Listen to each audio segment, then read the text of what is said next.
Donc là, j'ai juste cherché des images de koala parce que bon, ça m'est passé par la tête. Voilà. Et j'en ai trouvé une du domaine public que j'ai téléchargée. La voilà. Donc je l'ouvre dans Photoshop. Ok, la voilà. Alors, ce qui est intéressant avec ça, c'est de tester le mode bitmap. Le mode bitmap, c'est-à-dire que dans les différentes manières de créer des images, d'une manière générale, pas seulement dans Photoshop, mais d'une manière générale, les différentes manières de créer des images, on trouve ça dans Image Mode. Actuellement, c'est une image aux couleurs RVB, mélange de lumière rouge, vert, bleu. Ce qui m'intéresse, c'est le mode bitmap, où il n'y a que des pixels noirs et blancs. Mais sauf que c'est pas la même chose que le seuil. Ça va tenter de recréer les gris avec des petits points. Je ne sais pas si vous avez déjà vu des dessins genre au Rotring, ça vous dit quelque chose, des dessins aux petits points.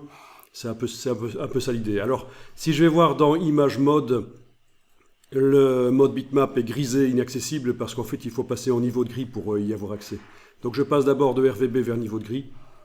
Voilà. Ce qui est la manière la plus bête de faire. Hein. Pour transformer des images RVB en niveau de gris, il y a notamment le calque de réglage noir et blanc qui donne plus de contrôle sur les résultats, mais enfin voilà. Puis Image Mode Bitmap est accessible, j'y vais. Et là, on vous demande, voilà, mode diffusion. Oui, il y a là aussi le mode seuil, qui va donner le même résultat que le calque de réglage seuil, sans la possibilité de modifier la valeur pivot, quel est le gris qui sépare en noir et en blanc la totalité des pixels. Donc, mais ce qui est intéressant ici, c'est diffusion. OK. Et donc, voilà ce qu'on obtient.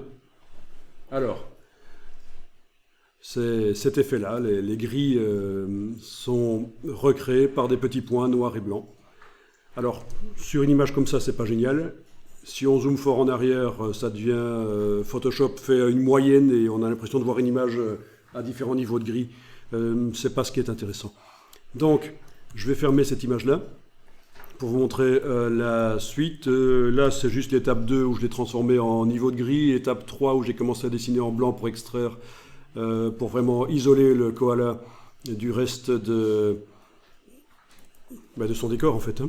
Bon, je vais ouvrir directement la version où, dans la palette des calques, j'ai créé un calque rempli de blanc, là, voilà.